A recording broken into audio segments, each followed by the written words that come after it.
الحمد لله نحمده ونستعينه ونستغفره ونؤمن به ونتوكل عليه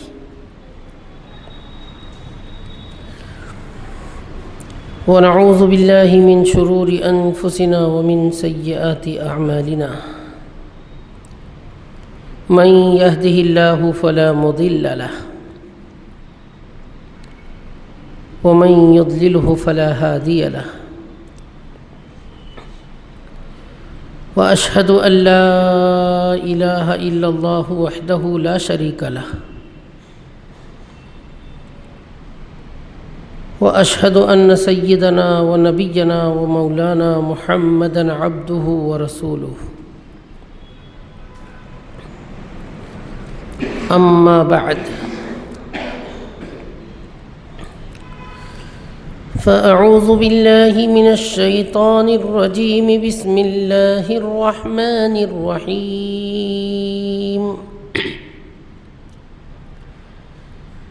ولقد استهزئ برسل من قبلك فأمليت للذين كفروا ثم أخذتهم فكيف كان عقاب أفمن هو قائم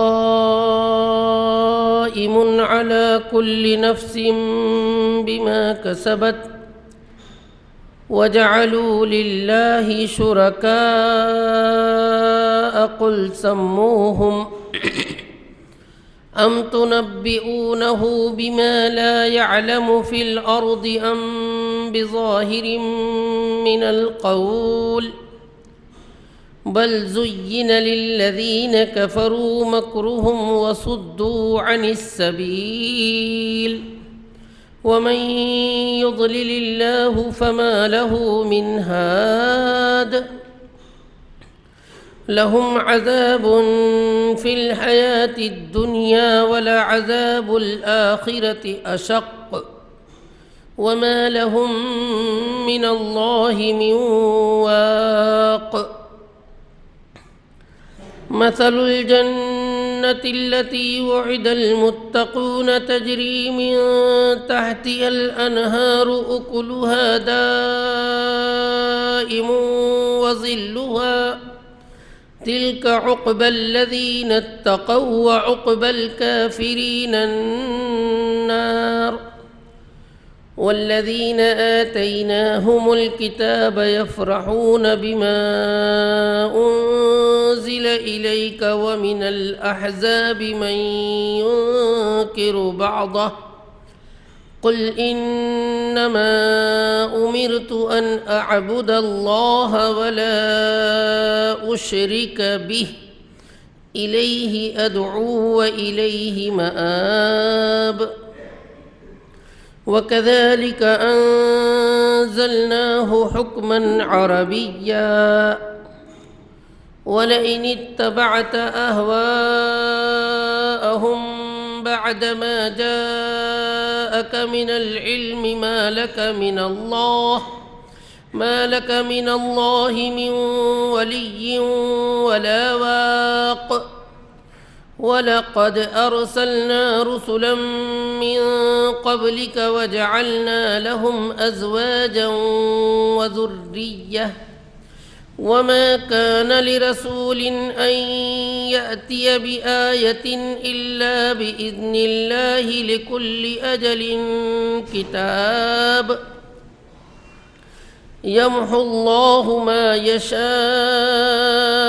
ويثبت وعنده أم الكتاب وإما نرينك بعض الذي نعدهم أو نتوفينك فإنما عليك البلاغ وعلينا الحساب أولم يروا أنا نأتي الأرض ننقصها من أطرافها والله يحكم لا معقب لحكمه وهو سريع الحساب وقد مكر الذين من قبلهم فلله المكر جميعا يعلم ما تكسب كل نفس وسيعلم الكفار لمن عقبى الدار ويقول الذين كفروا لست مرسلا قل كفى بالله شهيدا بيني وبينكم ومن عنده علم الكتاب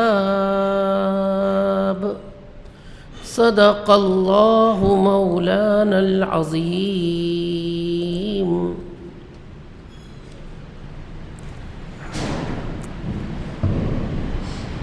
قابل صد توقیر و تکریم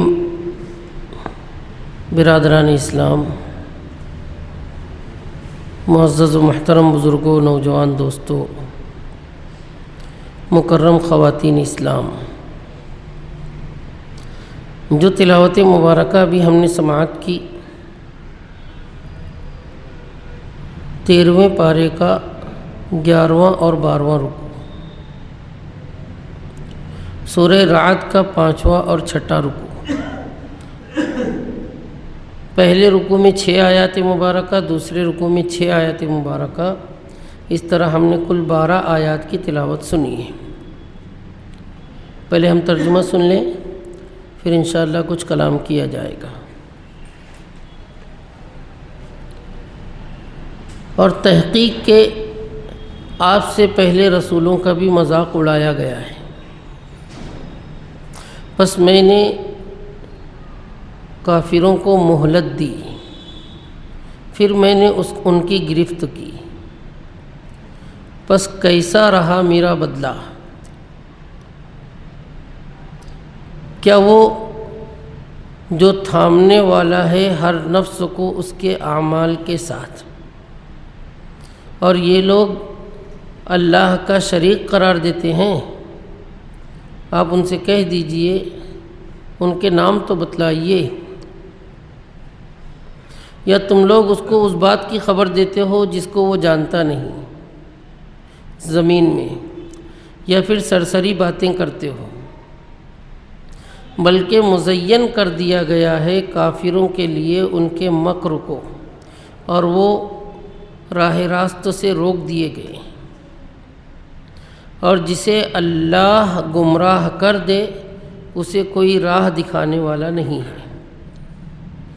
ان کے لیے عذاب ہوگا دنیا کی زندگی میں بھی، اور یقیناً آخرت کا عذاب تو بہت ہی زیادہ سخت ہے۔ ان کے لیے اللہ سے کوئی بچانے والا نہیں ہوگا۔ متقیوں سے جس جنت کا وعدہ کیا گیا ہے اس کی مثال یہ ہے کہ اس کے نیچے نہریں جاری ہیں، اس کے پھل دائمی ہیں، اور اس کا سایہ بھی لازوال ہے۔ یہ انجام ہے ان لوگوں کا جو پرہیزگاری کرتے ہیں، اور کافروں کا انجام آگ ہے۔ اور جن لوگوں کو ہم نے کتاب عطا کی ہے وہ خوش ہوتے ہیں اس چیز سے جو ہم نے آپ پر نازل کی ہے، اور ان کے گروہوں میں سے بہت سی جماعتیں ہیں جو اس کے بعض حصے کا انکار کرتی ہیں۔ آپ فرما دیجئے کہ مجھے تو یہ حکم دیا گیا ہے کہ میں صرف اللہ کی عبادت کروں اور اس کے ساتھ کسی کو شریک نہ کروں، اسی کی طرف میں بلاتا ہوں اور اسی کی طرف میرا لوٹنا ہے۔ اور اسی طرح ہم نے اس کو عربی فرمان بنا کر نازل کیا ہے، اور اگر بالفرض آپ ان کی خواہشات کی اتباع کریں بعد اس کے کہ آپ کے پاس صحیح علم پہنچ چکا ہے، تو آپ کے لیے بھی اللہ سے کوئی بچانے والا نہیں رہے گا۔ اور یقیناً ہم نے آپ سے پہلے بھی رسول بھیجے تھے، اور ان کے لیے بھی بیویاں اور اولاد بنائی تھی، اور کسی رسول کی یہ شان ہے ہی نہیں کہ وہ کوئی آیت لے آئے بغیر اللہ کے حکم کے۔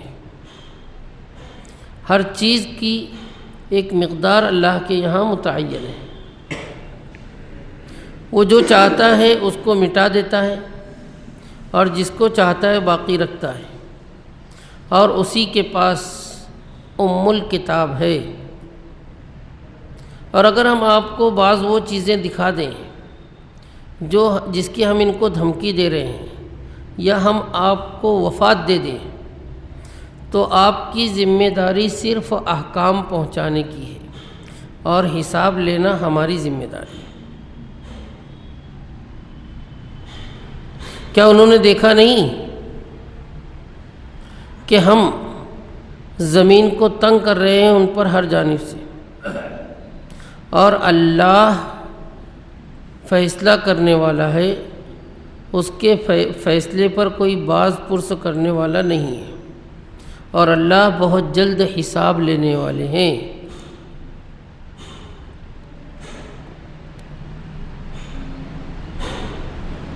اور ان سے پہلے لوگ بھی چالیں چل چکے ہیں، سو تمام تدبیریں اللہ ہی کے لیے ہیں۔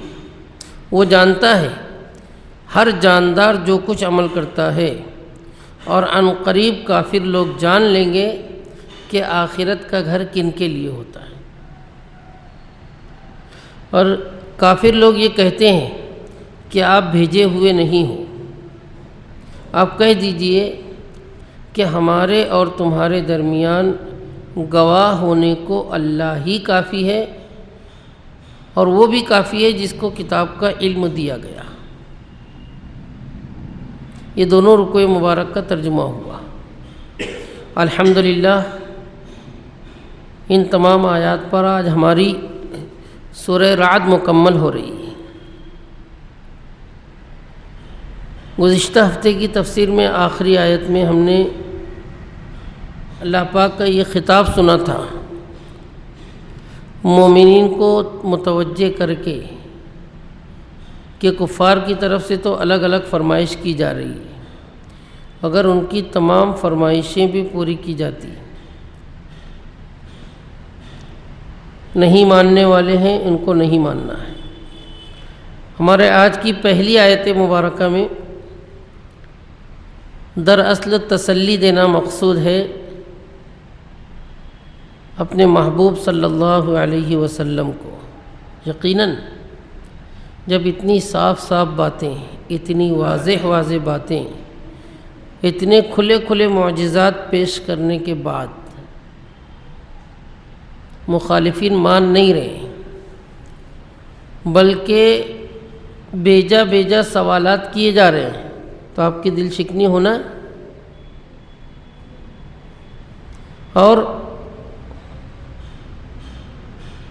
آپ کے دل میں تکلیف پہنچنا ہے۔ اللہ پاک آپ کی ہمت افزائی کے لیے، آپ کی تسلی کے لیے یہ کلمات ارشاد فرما رہے ہیں کہ یہ معاملہ جو پیش آ رہا ہے ایسا نہیں ہے کہ آپ سے پہلی مرتبہ ہو رہا ہے، آپ سے پہلے رسولوں کا بھی مذاق ہی بنایا گیا تھا۔ تمام انبیاء کرام علی نبینا وعلیہم الصلاۃ والسلام کی داستان جب ہم پڑھیں گے، سنیں گے، غور کریں گے، تو ہر قوم کے دنیا دار لوگ ان کا مذاق بنائیں۔ حضرت نوح علیہ السلام، حضرت ہود علیہ السلام، حضرت صالح علیہ السلام، حضرت شعیب علیہ السلام، حضرت موسیٰ علیہ السلام، حضرت ہارون علیہ السلام، حضرت عیسیٰ علیہ السلام، حضرت ابراہیم، حضرت اسماعیل، حضرت اسحاق، حضرت یعقوب علی نبینا وعلیہم الصلاۃ والسلام، تمام انبیاء کے ساتھ منکرین و کفار کی طرف سے ایسا ہی معاملہ اختیار کیا گیا۔ حضور اکرم صلی اللہ علیہ وسلم کو اللہ پاک کہہ رہے ہیں کہ پچھلے انبیاء کا بھی مذاق بنایا گیا تھا، میں نے کافروں کو بڑی ڈھیل دی، بہت مہلت دیا، لیکن پھر ان کی پکڑ کی۔ اللہ پاک کہہ رہے ہیں پھر ان کو میں نے پکڑا۔ سو میرا یہ پکڑنا، میری یہ سزا کیسی رہی آپ دیکھ لو۔ کوئی بھی اللہ کے مقابلے میں ان کا حامی و مددگار نہیں ہوا، ان کو اللہ نے نشان عبرت بنا کر چھوڑ دیا۔ پچھلی قوموں کو جو سزائیں ملی نعوذ باللہ من، کیسی دردناک اور کیسی عبرتناک رہی، اللہ پاک اس کے ذریعے سے تسلی دے رہے ہیں۔ اور حضور اکرم صلی اللہ علیہ وسلم کی تسلی کے ساتھ ہر مومن کو تسلی ہے۔ ہر زمانے میں کفار و مشرکین کا یہی شیوا رہا ہے، بجائے اس کے کہ حق بات کو قبول کریں، سچ بات کو مان لیں، حق کو حق، ناحق کو ناحق کہیں، انہوں نے حق کہنے والوں کا مذاق اڑایا ہر زمانے میں۔ اور اللہ کا یہ طرز رہا ہے، یہ طریقہ رہا ہے کہ اللہ نے خوب ڈھیل دی، خوب مہلت دی، ان کو اپنی ان شرارتوں میں خوب آگے بڑھنے دیا۔ لیکن جب نعوذ باللہ من اللہ پاک کی پکڑ آتی ہے، اللہ پاک کی گرفت آتی ہے، انتہائی سخت سزا اللہ دیتے ہیں۔ اللہ کہہ رہے ہیں سوال کے انداز میں کہ میری سزا کیسی رہی۔ قوم سمود کے کھنڈرات آج بھی موجود ہیں۔ فرعون کو اللہ نے نشان عبرت بنا دیا ہے، کیا انجام ہوا؟ دوسری آیت مبارکہ میں اللہ پاک کہہ رہے ہیں کہ ایک طرف تو وہ ذات ہے جو قادر مطلق ہے، ہر جاندار کیا عمل کرتا ہے وہ سب کو دیکھ رہا ہے، سب کے عمل کا محاسب ہے۔ ساری کائنات میں ایک ذرہ ایسا نہیں ہے جو اس کے علم سے مخفی ہو۔ اور دوسری طرف ان مشرکین کا حال ہے انتہائی عقل کے خلاف۔ معمولی سی عقل والا بھی اس کو سمجھ لے، ایسے بتوں کو اللہ کا ہمسر، اللہ کا ہم پلہ قرار دے رہے ہیں جو خود انہی کے ہاتھ کے تراشے ہوئے ہیں، جو اتنے نحیف اور کمزور ہیں، اتنے ضعیف ہیں کہ حرکت تک نہیں کر سکتے۔ اللہ نے عجیب عجیب مثالیں دے کر سمجھایا۔ ایک مکھی تو پیدا نہیں کر سکتی، مکھی ان کا کھانا اٹھا کر لے کر بھاگ جائے اس کو چھین نہیں سکتے، اور یہ اس کو اللہ کا شریک قرار دیتے۔ کتنی عقل ماری گئی ہے۔ حضور اکرم صلی اللہ علیہ وسلم سے اللہ نے کہا کہ ان سے پوچھو ذرا ان کا نام تو بتاؤ، جو اللہ کے برابر ہو سکے، اللہ کے ہم وزن یا ہم پلہ ہو سکے، ان کے نام اور ان کی کچھ دلیل پیش کرو، کہیں ہو تو لائیں۔ مبہوت ہونا ہی ہے، خاموش ہونا ہی ہے۔ اللہ کہہ رہے ہیں کیا تم اللہ کو وہ چیز بتا رہے ہو جو اللہ کو معلوم نہیں ہے زمین میں؟ یعنی زمین کا کوئی ذرہ تو اللہ کے علم سے مخفی ہے ہی نہیں۔ تم گویا اپنے عمل سے یہ کہنا چاہتے ہو کہ اللہ ان کو جانتے ہی نہیں، یا پھر تم صرف زبانی باتیں کر رہے ہو، ام بظاہر من القول، صرف سرسری بکواس کر کے بھاگ جا رہے ہو۔ پھر اللہ کہہ رہے ہیں کہ دراصل بات یہ ہے کہ کافروں کی مکاری کو ان کے لیے مزین کر دیا گیا ہے۔ شیطان نے ان کے ان خیالات کو بہت جما دیا ہے ان کے دلوں میں، ہٹنے نہیں دیتا۔ ان کو اپنا عمل، اپنا کفر، اپنا شرک بڑا عمدہ نظر آتا ہے، بڑا دل کو بھاتا ہے۔ ان کو ایسا لگتا ہے کہ ہمارے کارساز یہی ہیں، اور اس بنیاد پر اللہ نے ان کو ہدایت کے راستے سے ہٹا دیا۔ آخری جملے میں اللہ پاک کہہ رہے ہیں کہ جسے اللہ گمراہی میں ڈال دے اسے کوئی ہدایت پر لا ہی نہیں سکتا، اس کو کوئی راستہ بتا ہی نہیں سکتا۔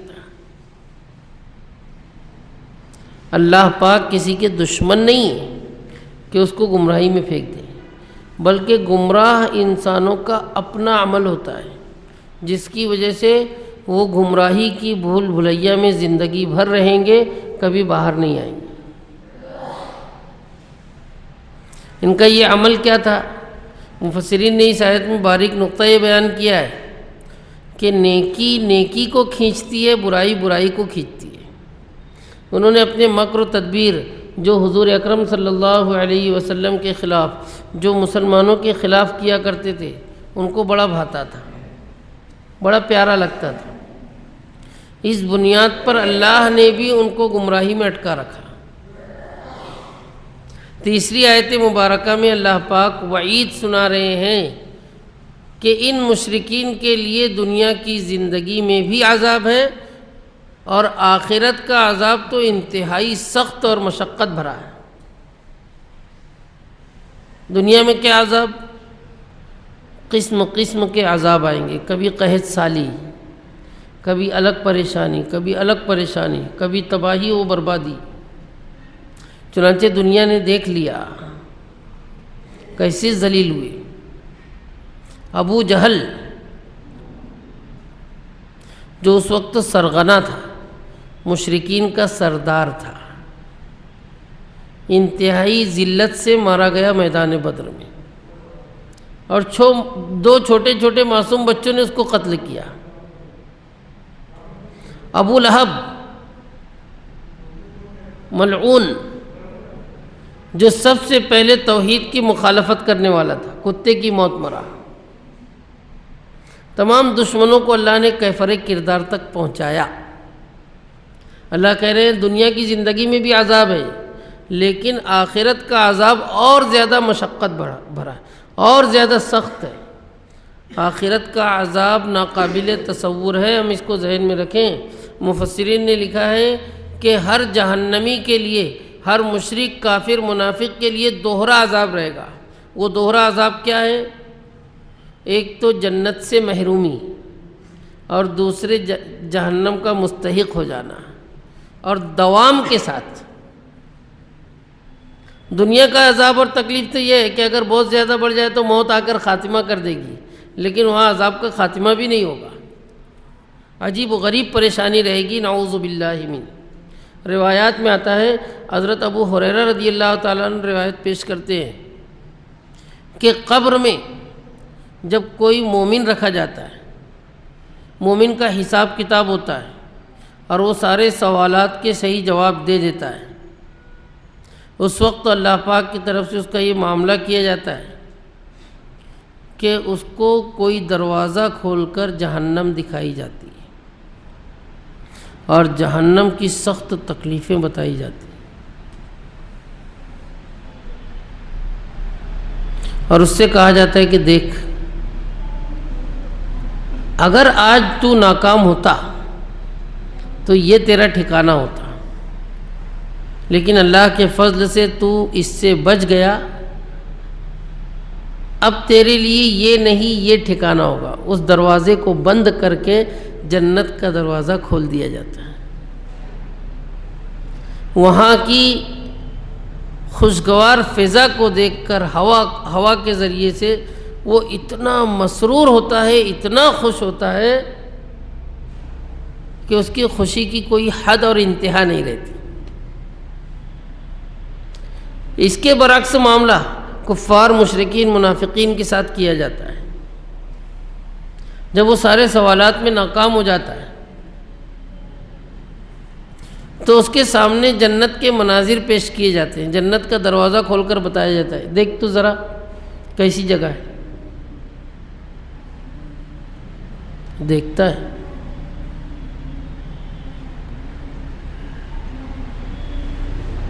اس سے کہا جاتا ہے کہ اگر تو آج کامیاب ہو جاتا تو یہ تیرا ٹھکانہ ہوتا، لیکن تو آج ناکام ہوا ہے، اس سے محروم کر دیا گیا ہے، اور اب تیرا ٹھکانہ یہ ہے۔ جنت کے دروازے بند کر کے اب جہنم کے دروازے کھول دیے جاتے ہیں جہاں کی وہ تاب نہیں لا سکتا۔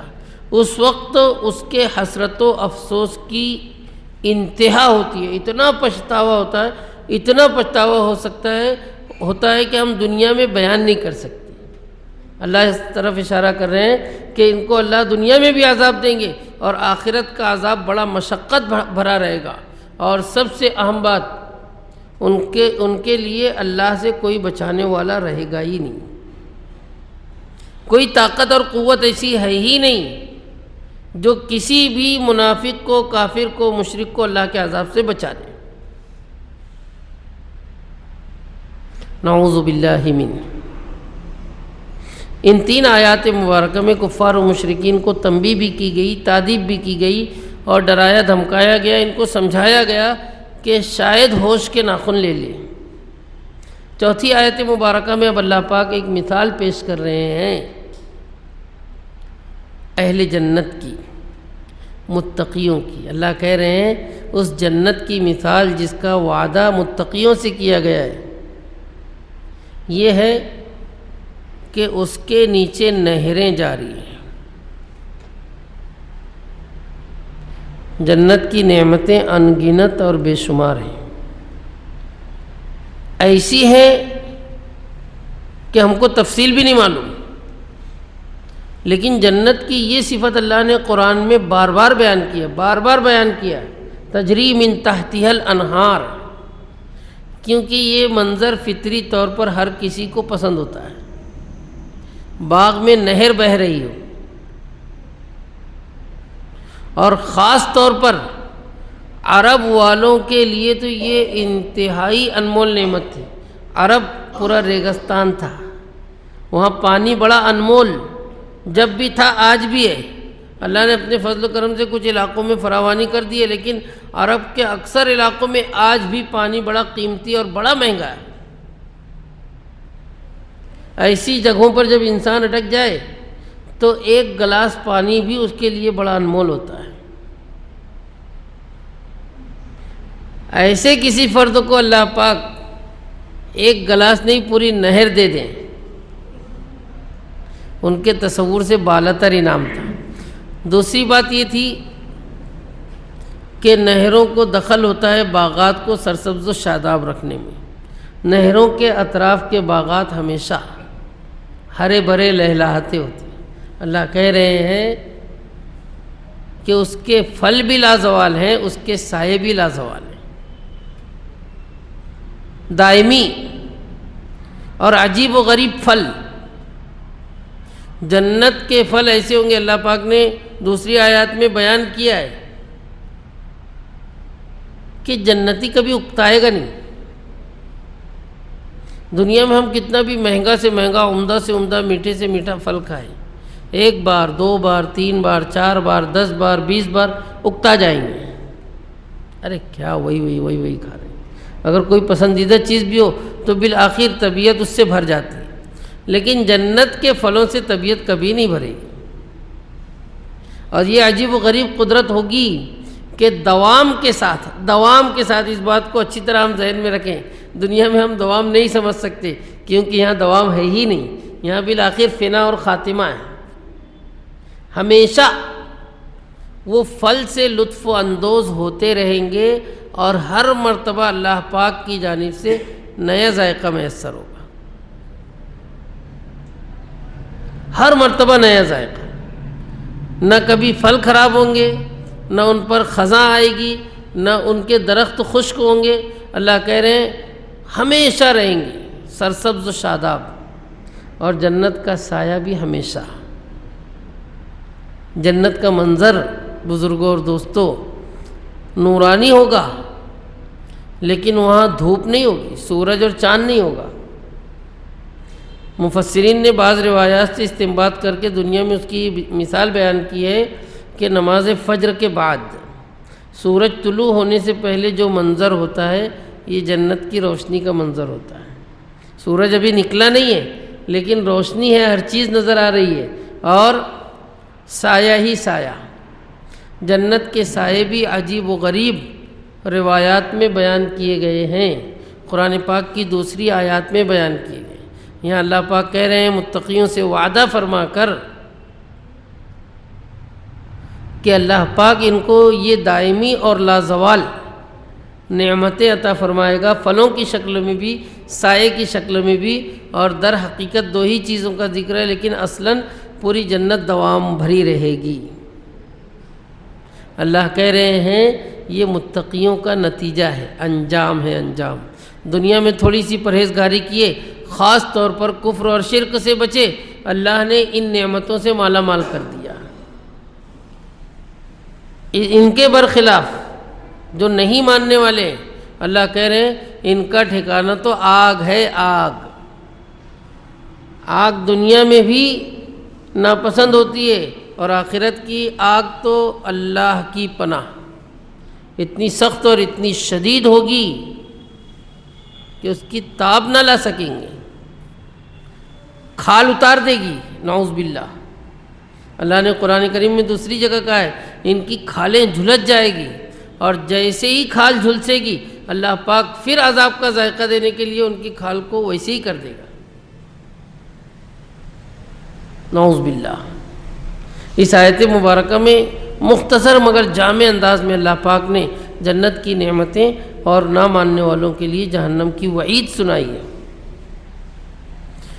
یہ 4 آیتیں دراصل مشرکین کو تنبیہ کے لیے تھی، اہل مکہ کو فہمائش کے لیے تھی۔ اب اس کے بعد تھوڑا سا مضمون اہل کتاب کی طرف لے جایا جا رہا ہے۔ قرآن کریم جس پر مشرکین کی طرف سے اعتراضات ہوتے تھے، ان کے اعتراضات کا تشفی بخش جواب دیا گیا۔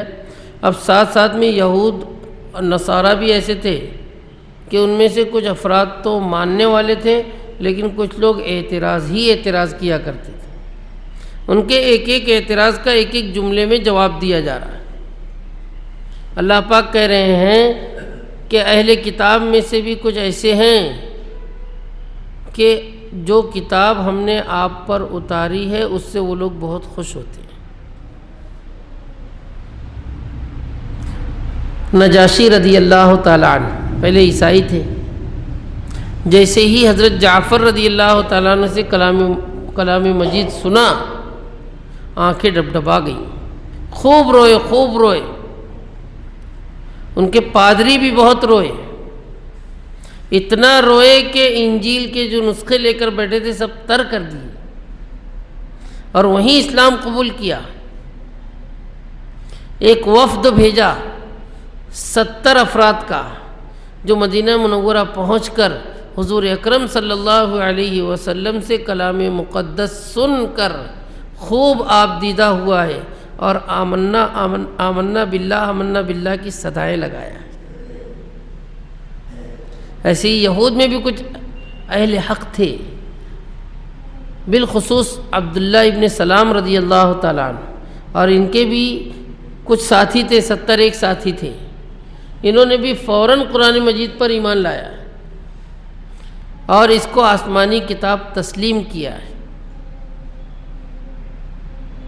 فوراً ایمان لے آئے۔ ان کو خوشی ہوئی اور انہوں نے برملا یہ اظہار کیا، یہ اعتراف کیا کہ یہ وہی کتاب ہے جس کا وعدہ ہم سے ہماری کتابوں میں کیا گیا ہے۔ نجاشی نے صاف الفاظ میں کہا تھا کہ یقیناً یہ کلام اور انجیل یہ دونوں ایک ہی چراغ کی روشنی رکھتے ہیں، ایک ہی چراغ سے رونما ہوئے ہیں، لیکن اہل کتاب میں ایسے افراد آٹے میں نمک برابر تھے۔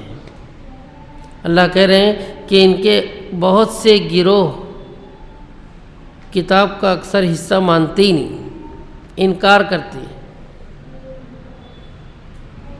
طرح طرح کے اعتراضات کرتے ہیں۔ ان کا سب سے بڑا اور پہلا اعتراض یہ تھا کہ جب ہمارے پاس آسمانی کتاب تھی تو مزید آسمانی کتاب نازل کرنے کا کیا فائدہ؟ پچھلی تعلیمات کو منسوخ کرنے کا کیا فائدہ؟ پچھلی شریعت کو ختم کرنے کا کیا مطلب؟ ڈبل اعتراض تھا. گویا ایک اعتراض تو اللہ پاک پر کر رہے ہیں کہ اللہ پاک جانتے نہیں، حالات کی تبدیلی کے بعد احکام بدلے جاتے ہیں، تو اس کی فہمائش کی جا رہی ہے. پہلے تو یہ کہ اصول تمام شریعتوں کے ایک رہے ہیں. اللہ پاک نے اپنے محبوب صلی اللہ علیہ وسلم سے کہا کہ آپ ان سے کہہ دو کہ مجھے تو یہ حکم دیا گیا ہے کہ میں صرف اللہ کی عبادت کروں، اس کے ساتھ کسی کو شریک نہ کروں. توحید، شرک سے برات، یہ حضرت آدم علیہ السلام سے لے کر حضور اکرم صلی اللہ علیہ وسلم تک تمام انبیاء کرام علیہم السلام کی مشترک تعلیم رہی. دوسری آیت میں اللہ نے اہل کتاب سے بھی یہ خطاب کہا ہے، یا اہل الکتاب تعالوا الی کلمۃ سواء بیننا وبینکم الا نعبد الا اللہ ولا نشرک بہ شیئا. صرف اللہ کی عبادت، اللہ کے ساتھ کسی کو شریک نہ کرنا. تیسری چیز، میری دعوت یہی ہے، اسی کی طرف لوگوں کو بلاتا ہوں. یعنی پیغامات پہنچانے کا، حکم سنانے کا یہ منشا قطعاً نہیں ہے کہ تم مجھے مال دو یا مجھے عزت دو، تم مانو یا مت مانو، میری یہ تعلیم ہے. تینوں بنیادوں کو اللہ پاک ذکر کر رہے ہیں، توحید، رسالت اور معاد. حضور اکرم صلی اللہ علیہ وسلم سے اللہ نے کہا کہ تم یہ کہہ دو کہ میں اسی کی طرف سب کو بلاتا ہوں اور اسی کی طرف مجھ کو لوٹ کر جانا ہے.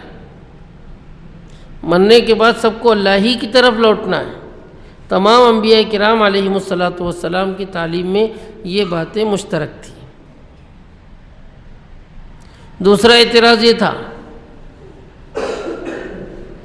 کہ آپ پر کیسے قرآن نازل ہو گیا، پچھلی آسمانی کتابیں تھیں. تو اللہ پاک کہہ رہے ہیں کہ اس طرح ہم نے اس کو عربی میں فرمان بنا کر نازل کیا ہے. ہر نبی علیہ السلام کو اپنی اپنی قوم کی طرف اور اپنی اپنی زبانوں میں احکامات دیے گئے، اللہ پاک نے اپنی تعلیمات دی.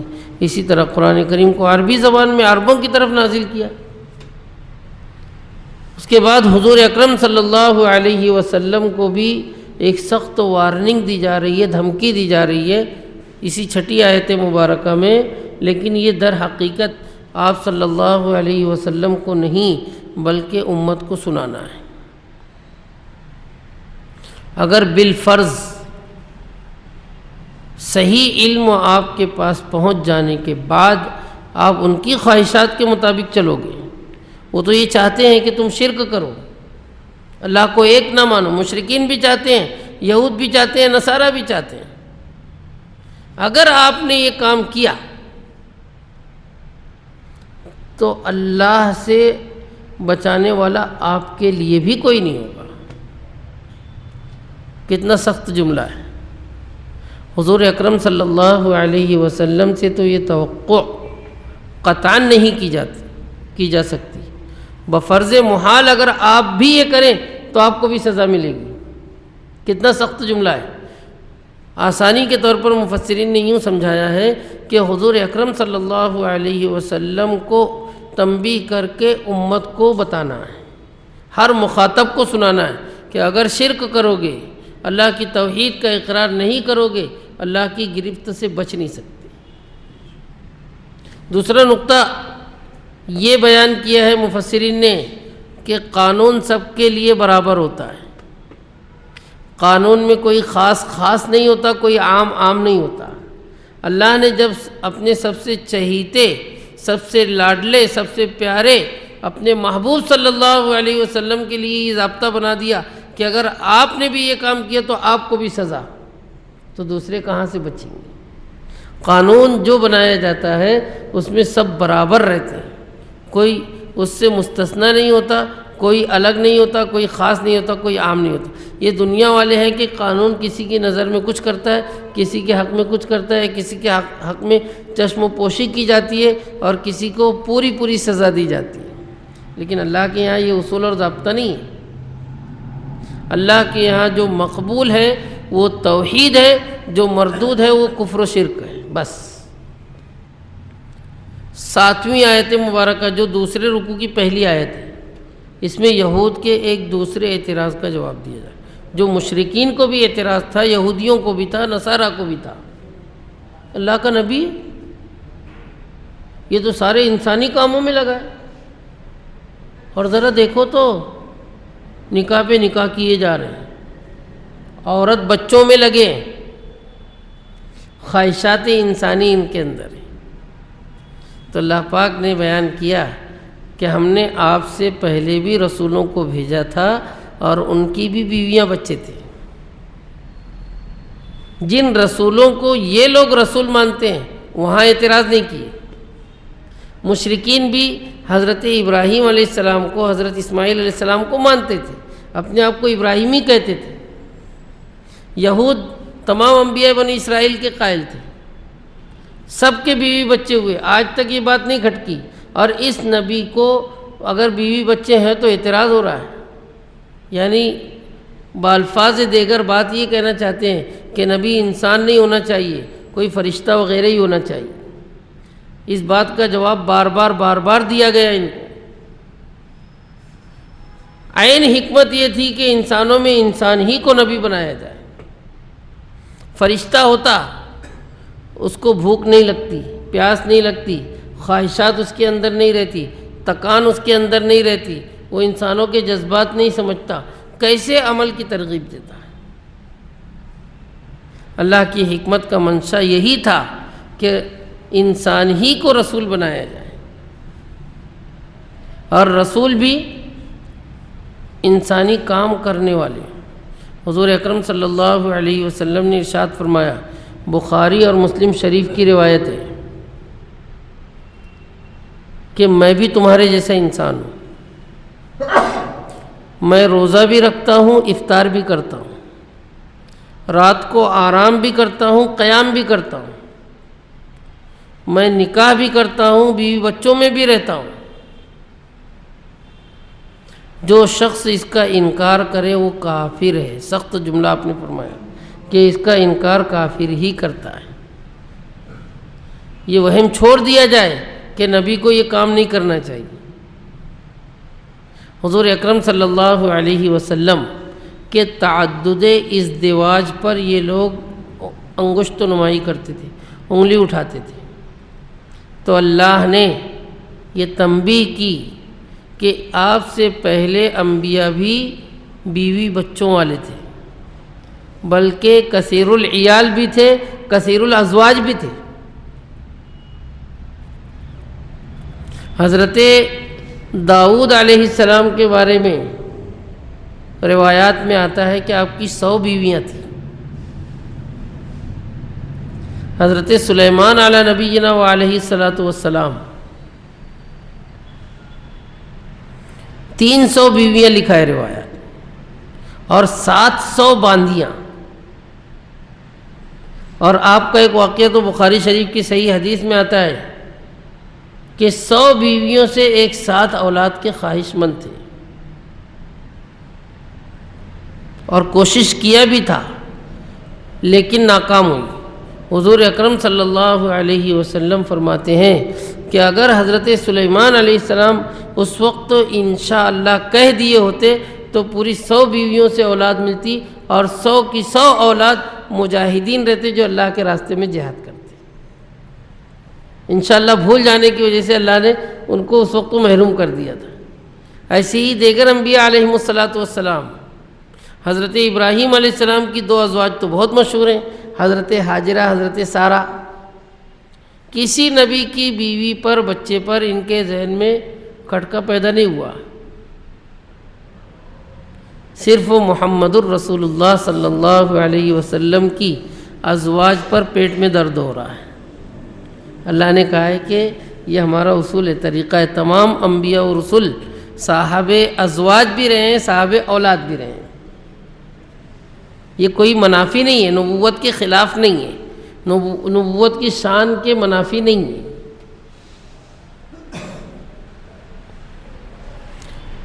اس کے بعد اسی آیت میں ایک دوسرا اعتراض کا جواب دیا جا رہا ہے، ہم جو نشانی ان سے مانگتے ہیں لاتے کیوں نہیں؟ اللہ کہہ رہے ہیں کہ کسی بھی رسول کی یہ شان نہیں ہے کہ اللہ کی اجازت کے بغیر، اللہ کے حکم کے بغیر کوئی نشانی پیش کر دے۔ آیتن کا لفظ ہے آیتن، اور آیتن کا دونوں مطلب ہوتا ہے، قرآن کریم کی آیات یا کوئی علامت، نشانی، معجزہ، دونوں معنی میں استعمال ہوتا ہے۔ مفسرین نے دونوں تفسیر کی ہے اور دونوں صحیح ہے۔ مشرکین کی طرف سے ایک اعتراض کیا جا رہا تھا جو پیچھے سورہ ہود میں ہم سن کر آئے ہیں، ائتی بقرآن غیر ھذا او بدلہ، اس قرآن کو ہٹاؤ کوئی دوسرا لاؤ، یا پھر اس میں سے کچھ احکامات آپ ہی تبدیل کر دو۔ اس کا بھی جواب ہے کہ نبی اللہ کے حکم اور اجازت کے بغیر کچھ پیش نہیں کرتا۔ دوسرے مشرکین کی طرف سے بھی، یہود کی طرف سے بھی اعتراض ہو رہا تھا کہ ہمیں فلاں معجزہ دکھاؤ، یہ معجزہ دکھاؤ، یہ معجزہ دکھاؤ۔ پیچھے رکوع میں بھی اس کا جواب دیا گیا ہے، یہاں بھی دیا جا رہا ہے کہ معجزہ انبیاء کے ہاتھ سے صادر تو ہوتا ہے، لیکن معجزے کا اصل کام کرنے والا اللہ پاک ہوتا ہے۔ اللہ پاک کی مرضی کے بغیر کچھ نہیں ہوتا۔ آخری جملہ اللہ پاک کہہ رہے ہیں لِكُلِّ أَجَلٍ كِتَابٌ، بڑا جامع جملہ ہے۔ اجل کا ایک ترجمہ ہوتا ہے وعدہ، دوسرا ترجمہ ہوتا ہے رزق، مدت۔ ہر ایک چیز اللہ کے یہاں لکھی ہوئی ہے، متعین ہے، لوح محفوظ کی طرف اشارہ ہے۔ مفسرین نے اس جملے کے ضمن میں لکھا ہے کہ ساری مخلوق کی تقدیر اللہ نے لکھ رکھی ہے، کون کب پیدا ہوگا، کب مرے گا، پوری زندگی میں کیا کیا کھائے گا، کتنا علم حاصل کرے گا، کہاں کہاں سفر کرے گا، اور کس زمین پر موت آئے گی، سب اللہ نے متعین کر دیا۔ اور دوسرے لِكُلِّ أَجَلٍ کتاب سے اس طرف بھی اشارہ ہے کہ جو وعدہ اور وعید اللہ پاک کی ہے وہ ایک متعینہ وقت پر آ کر رہے گی۔ اس رکوع کی دوسری آیت مبارکہ میں اللہ پاک یہ کہہ رہے ہیں کہ اللہ جو چاہتے ہیں اس کو ختم کر دیتے ہیں، جو چاہتے ہیں اس کو باقی رکھتے ہیں۔ احکام میں منسوخ ہونا، شریعتوں میں حکم بدلنا، اصول کے تعلق سے تو بیان ہو گیا کہ اصول تمام شریعتوں میں ایک جیسے تھے، اگر فروعات کچھ تبدیل ہوتے ہیں، اعمال میں، ارکان میں کچھ تبدیلی اللہ پاک لاتے ہیں تو یہ اللہ پاک کی عین حکمت ہے۔ اس کی مثال مفسرین لکھتے ہیں کہ جس طرح ایک بہت ماہر حکیم اور طبیب ہوتا ہے، وہ مریض کو کچھ دوائیں دیتا ہے اور اس کو خبر ہوتی ہے کہ یہ دوا اتنے دن تک استعمال کرنے کے بعد اس کی کیفیت اس طرح تبدیل ہوگی، اور پھر اس کے بعد اس کو دوسری دوا دی جائے گی۔ پہلے سے بعد میں دینے والی دوا پہلے نہیں دے سکتا، اسے پتہ ہے کہ اگر میں پہلے یہ دوا دوں گا تو وہ علاج کے لائق نہیں رہے گی۔ بعین ہی یہ مثال ہے پچھلی کتابوں کی اور قرآن کریم کی۔ زمانے کی تبدیلی کے ساتھ، ایام کے بدلنے کے ساتھ لوگوں کے احکامات کچھ تبدیل کیے جاتے ہیں۔ قرآن کریم کو اللہ پاک نے زندہ و جاوید کتاب بنایا ہے۔ حضور اکرم صلی اللہ علیہ وسلم کے بعد سے اب قیامت تک یہ نسخہ انشاءاللہ دائمی ہے۔ یہاں ایک اعتراض یہ ذہن میں آتا ہے کہ آپ صلی اللہ علیہ وسلم کے بعد بھی تو زمانہ ترقی کیا ہے، تبدیل ہوا ہے، لوگ بدلے ہیں، اب احکامات کچھ بدلنے کے امکان ہو سکتے ہیں۔ تو اس کا چند جوابات ہیں۔ سب سے پہلا جواب تو یہ ہے کہ قرآن کریم کو اللہ نے معجزہ بنایا ہے پچھلی کتابوں کے خلاف۔ قرآن کریم کی حفاظت کی ذمہ داری اللہ نے لی ہے۔ پچھلی کتابوں کی تحریف ہو گئی، پچھلی کتابوں میں اور اس کتاب میں بہت فرق ہے، اور اللہ پاک عالم الغیب والشہادہ ہیں، جو پچھلا بھی جانتے ہیں اگلا بھی جانتے ہیں۔ اس لیے اب اس کتاب کے بعد کسی اور کتاب کی، کسی اور نسخے کی ضرورت نہیں۔ جتنے امراض آئیں گے ان سب کا علاج اس میں موجود ہے، خاص طور پر دینی لحاظ سے، عقائد کے لحاظ سے۔ اور الحمدللہ ثم الحمدللہ دنیا نے مشاہدہ کر لیا، 15 صدیاں ہو گئی، یہ کتاب آج بھی اپنی چمک و دمک کے ساتھ اپنا کام کر رہی ہے۔ لازوال کتاب ہے، دائمی کتاب ہے، اس کی طرف اشارہ ہے۔ اور اللہ پاک کہہ رہے ہیں کہ اللہ پاک کے یہاں تو ام الکتاب ہے۔ ام الکتاب یعنی تمام کتابوں کی بنیاد اور جڑ۔ لوح محفوظ مراد ہے، لوح محفوظ میں اللہ نے تمام چیزوں کو لکھ رکھا ہے کہ کون سی کتاب کب نازل ہوگی، کب تک اس کے احکامات جاری رہیں گے، کتنے اس پر عمل کریں گے، کتنے نہیں کریں گے۔ تقدیر ہے، تقدیر جس کا علم صرف اللہ ہی کے پاس ہے۔ بعض مفسرین نے یہاں یہ نقطہ بیان کیا ہے کہ روایات سے معلوم ہوتا ہے کہ تقدیر بدلتی ہے، بندے کے کچھ اعمال کی وجہ سے اس کی عمر بڑھا دی جاتی ہے، کچھ اعمال کی وجہ سے رزق گھٹا دیا جاتا ہے، دعاؤں کی وجہ سے حالات بدل جاتے ہیں۔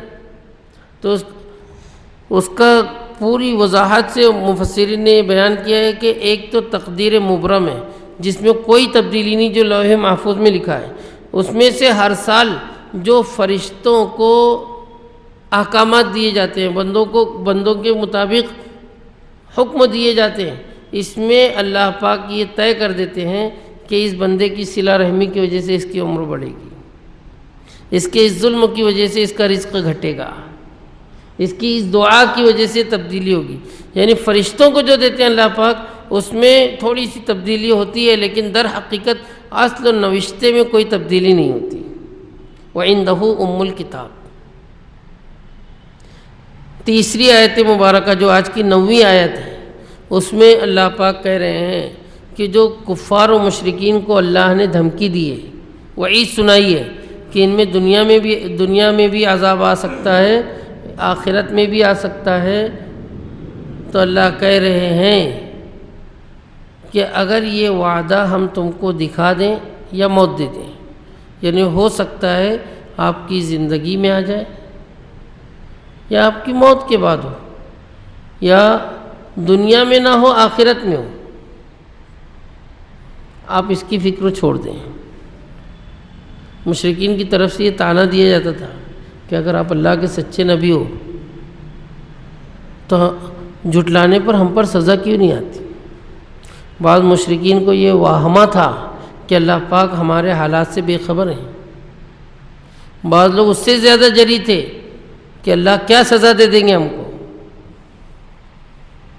تو اللہ پاک ذہن سازی کر رہے ہیں کہ اے نبی صلی اللہ علیہ وسلم، آپ یہ فکر چھوڑ دیں کہ اللہ ان کو کب پکڑے گا، کب سزا دے گا، کب ان کو کیفر کردار تک پہنچایا جائے گا، کیونکہ آپ کی ذمہ داری یہ نہیں ہے۔ آپ کی ذمہ داری کیا ہے؟ احکامات پہنچانا۔ فَإِنَّمَا عَلَيْكَ الْبَلَاغُ۔ آپ کی ذمہ داری ہے کہ آپ ان کو صرف ہماری باتیں سنا دو، بس۔ ان سب کا حساب کتاب، جزا و سزا یہ ہماری ذمہ ہے۔ وَعَلَيْنَا الْحِسَابُ، ہم پر حساب ہے۔ اور پھر اس کے بعد 10ویں آیت میں اللہ پاک کہہ رہے ہیں کہ یہ لوگ دیکھتے نہیں کہ ہم ہر طرف سے زمین ان پر تنگ کیے جا رہے ہیں۔ مشرکین کا دائرہ آہستہ آہستہ گھٹ رہا ہے، ایک ایک علاقے مسلمانوں کے ہاتھ میں آتے جا رہے ہیں ہجرت کے بعد سے، اور پھر بالآخر تو وہی ہوا کہ پورا مکہ فتح ہو گیا اور اس کے ضمن میں پورا عرب دارالاسلام بن گیا۔ تو کیا یہ لوگ یہ دیکھ کر بھی عبرت حاصل نہیں کرتے کہ اللہ پاک قادر مطلق ہیں؟ اللہ اپنی قدرت بیان کر رہے ہیں کہ اللہ کچھ بھی فیصلہ کرتے ہیں، اس کے فیصلے پر کوئی روک ٹوک کرنے والا نہیں ہے۔ اور اللہ بہت جلد حساب لینے والے ہیں۔ اگر دنیا میں پوری موت تک ڈھیل بھی ملی، اللہ کے حساب سے کوئی نافرمان بھی چھوٹے گا نہیں اور کوئی فرما بردار بھی محروم نہیں رہے گا۔ 11ویں آیت مبارکہ جو دوسرے رکوع کی 5ویں آیت ہے، اس میں اللہ پاک اور ایک تسلی کا مضمون ارشاد فرما رہے ہیں کہ جیسی چال بازیاں یہ لوگ آپ کے خلاف کر رہے ہیں، یہود و نصارہ بھی کیا کرتے تھے، مشرکین بھی کیا کرتے تھے، حضور اکرم صلی اللہ علیہ وسلم اور مسلمانوں کے خلاف تکلیف پہنچانے کے لیے یا دوسرے لوگوں کو اسلام سے روکنے کے لیے تدابیر کیا کرتے تھے۔ تو اللہ کہہ رہے ہیں تم سے پہلے لوگوں نے بھی تدبیر کیا ہے، پچھلی امتوں میں بھی ایسی نافرمان تھے جو رسول صلی اللہ علیہ وسلم کی مخالفت کیا کرتے تھے، رسولوں کو برا بھلا کہا کرتے تھے، ٹھٹھا بنایا کرتے تھے۔ تو اللہ کہہ رہے ہیں کہ ان لوگوں نے بھی بہت چال چلی، بہت مکر کیا، ساری تدبیریں اللہ ہی کی، فَلِلَّهِ الْمَكْرُ جَمِيعًا۔ کوئی مکار، کوئی فریبی یہ نہ سمجھے کہ اللہ میری اس چال سے بے خبر ہے۔ دھوکے باز عام طور پر یہی اسی لیے دھوکہ دیتا ہے کہ اس کے دل و دماغ سے یہ بات نکل جاتی ہے کہ اللہ باخبر ہے، علیم و خبیر ہے۔ اللہ کہہ رہے ہیں کہ اللہ جانتے ہیں ہر انسان، ہر جاندار جو کچھ کرتا ہے، اور بہت جلد معلوم ہو جائے گا، کافر لوگ بھی جان لیں گے کہ آخرت کا گھر کس کے لیے۔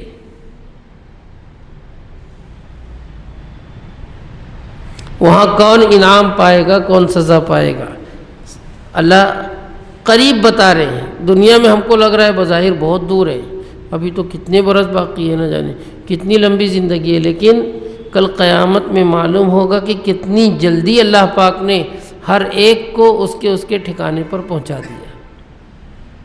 12ویں اور آخری آیت مبارکہ جو سورے کی بھی آخری آیت ہے، دوسرے رکوع کی بھی آخری آیت ہے، اس میں کفار کا ایک جملہ نقل کر کے حضور اکرم صلی اللہ علیہ وسلم کو تسلی دی جا رہی ہے اور ان کو واضح طور پر بتا دیا جا رہا ہے کہ اس پر دلیل موجود ہے۔ یہ لوگ کہتے ہیں، کافر لوگ کہتے ہیں کہ آپ رسول نہیں ہو، لست مرسلن، آپ اللہ کی طرف سے بھیجے ہوئے نہیں ہو، یعنی ماننے کو تیار ہے ہی نہیں۔ حالانکہ اس بات پر بہت سے دلائل موجود ہیں۔ ایک آسان سی دلیل آخر میں اللہ پاک پیش کر رہے ہیں کہ پہلی دلیل، تمہارے بولنے کی ضرورت نہیں، اللہ کو معلوم ہے میں رسول ہوں کہ نہیں۔ آپ کہہ دیجئے کہ میرے تمہارے درمیان اللہ کی گواہی کافی ہے۔ یہ تو سب سے مضبوط دلیل، جو مان لے گا اسی کا نفع ہے، جو نہیں مانے گا اسی کا نقصان ہے، کسی کا کوئی کچھ بگڑنے والا نہیں۔ تو پہلی دلیل یہ دی گئی کہ میرے تمہارے بیچ میں اللہ کی گواہی کافی ہے۔ اور دوسری دلیل عقلی طور پر بھی، جو کتاب کا صحیح علم رکھتا ہے، کتاب پر ایمان رکھتا ہے، وہ بھی گواہی دیتا ہے۔ نجران کے وفد، حبشہ کے وفد نے یہ گواہی دیا تھا، یہ شہادت پیش کیا تھا۔ ایسی اہل کتاب میں سے وہ علماء جن کو یہ لوگ خود کہتے تھے کہ ہم میں سب سے بڑے عالم ہیں، حضرت عبداللہ ابن سلام رضی اللہ تعالیٰ عنہ غیر، انہوں نے فوراً گواہی دیا تھا کہ یہ سچا رسول ہے۔ تو اللہ پاک اپنے ساتھ ان کو بھی جوڑ رہے ہیں کہ ہمارے تمہارے بیچ میں اللہ بھی گواہ ہے اور یہ کتاب کا علم رکھنے والے بھی گواہ ہیں۔ جو قرآن کریم پر ایمان رکھتے ہیں وہ تو گواہی دیتے ہی ہیں۔ اہل کتاب میں بھی جو انصاف پسند طبیعتیں تھیں، انہوں نے بھی اس بات کی شہادت اور گواہی دی۔ اس مضمون پر اس سورے کا اختتام کیا گیا، جس میں بڑی قیمتی اور انمول باتیں تھیں۔ اللہ پاک ہم کو استقامت عطا فرمائے، توحید میں مضبوطی عطا فرمائے، آمین ثم آمین۔ وآخر دعوانا ان الحمد للہ رب العالمین۔ بسم اللہ الرحمن الرحیم۔ اللہم انا نسألک بأن لک الحمد، اللہم صل علی محمد وعلی آل محمد وبارک وسلم۔ لا الہ الا اللہ الحلیم الکریم، سبحان اللہ رب العرش العظیم، والحمد للہ رب العالمین۔ نسألك موجبات رحمتك وعزائم مغفرتك والغنيمة من كل بر والسلامة من كل إثم. لا تدع لنا ذنبا إلا غفرته ولا هما إلا فرجته ولا مرضا إلا شفيته ولا دينا إلا أديته ولا حاجة هي لك رضا إلا قضيتها يا أرحم الراحمين. اللهم إنا نسألك الصحة والعفة والأمانة وحسن الخلق والرضا بالقدر. اللهم اكفنا بحلالك عن حرامك وأغننا بفضلك عمن سواك. اللهم إنا نسألك الجنة وما قرب إليها من قول وعمل ونعوذ بك من النار وما قرب إليها من قول وعمل. ربنا لا تزغ قلوبنا بعد إذ هديتنا وهب لنا من لدنك رحمة إنك أنت الوهاب. یا حی یا قیوم یا ذی الجلال والاکرام، ہم سب پر رحم و کرم فرما، تمام گناہوں کو معاف فرما، اپنی نافرمانی سے ہماری حفاظت فرما۔ اے اللہ ہمیں استقامت عطا فرما، موت تک ہدایت کے فیصلے فرما، کامیاب لوگوں کے زمرے میں شامل فرما، ناکامی اور خسران سے ہماری حفاظت فرما۔ اے اللہ ہماری آج کی مجلس کے حاضرین و حاضرات کی جائز اور نیک تمناؤں کو پوری فرما۔ اے اللہ جو تنگ دست ہیں ان کو رزق حلال وسعت کے ساتھ عطا فرما، جو مقروض ہیں ان کی قرضوں کی ادائیگی کے انتظام فرما۔ اے اللہ جو پریشان ہیں ان کی پریشانیوں کو دور فرما، جو بیمار ہیں انہیں شفائے کامل عاجل دائم عطا فرما۔ اے اللہ ہمیں حسن اخلاق کی دولت عطا فرما، قرآن کریم کی مقدس تعلیمات سے ہماری زندگیوں کو منور فرما۔ اے اللہ توحید کی مشعل سے ہمارے قلوب کو مجلی و مصفہ فرما۔ محض اپنے فضل و کرم سے ہم سب کی جانب سے اپنے محبوب صلی اللہ علیہ وسلم کو بے انتہا جزائے خیر عطا فرما، بے شمار درود و سلام ہماری جانب سے پیش فرما، آپ کی شفاعت میں ہمیں حصہ عطا فرما، آپ کے دست مبارک سے جام کوثر عطا فرما، ہم سب کو بغیر حساب کتاب کے جنت میں داخل کرنے کے فیصلے فرما، سارے عالم کے مسلمانوں کی جان و مال عزت و آبرو کی حفاظت فرما۔ اے اللہ ایمان کی ربانی ہوائیں چلا دیجیے، ہدایت کی نورانیت پورے عالم میں بکھیر دیجیے، بالخصوص ہمارے اپنے ملک کو امن و عافیت والا ملک بنا دیجیے۔ اے اللہ ملک کے دشمنوں کو نیست نابود فرما، خاص طور پر مسلمانوں کے لیے یہاں کی فضاؤں کو خوشگوار بنا۔ محض اپنے فضل و کرم سے ہمیں دونوں جہاں کی کامیابیاں عطا فرما۔ ربنا تقبل منا انك انت السميع العليم وتب علينا انك انت التواب الرحيم، وصلى الله تعالى على خير خلقه سيدنا ومولانا محمد وعلى آله وأصحابه أجمعين برحمتك يا أرحم الراحمين۔